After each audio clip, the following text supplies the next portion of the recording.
The settings for locations can be accessed via the Payroll Settings tab that can be found here and also here. You can find the locations page under the Pay Run settings here. This screen allows you to assign locations to employees which can later be used to report the costs of each location. It's worth pointing out that a location doesn't have to be a geographical place. It could be a branch or department of your business. To add a new location, simply click on the Add button to the right of the screen. You'll need to enter the following information. The location name. This is a required field.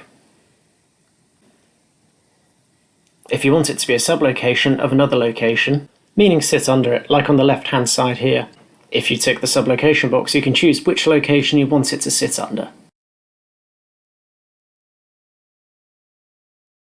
The next setting is whether or not you want the location available to all employees. If this is ticked, the location will be enabled on all employee file location pages. If it's not ticked, you'll need to go to each employee's page, location page, and tick the location that you want to be available for them. This means, for example, that they will be able to clock on and off against that location, or select it when entering a timesheet. If you tick that this location correlates with a record in another system box, you'll then be able to enter the external ID for this location.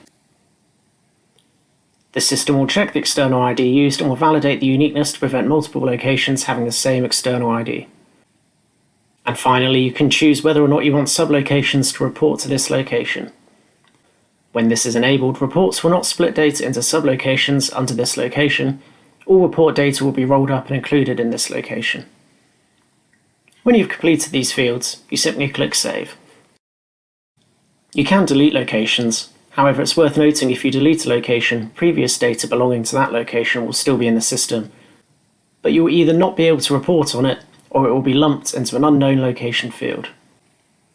An alternative to deleting a location is to rename your locations. For example, add deleted in brackets next to it, or old name in brackets. This way they are still in the system, but the bottom of the list clearly labelled. If you would still like to go ahead and delete the location, you can do so by hovering over the location and clicking on the red cross on the right-hand side of the page. And that's it, the locations page.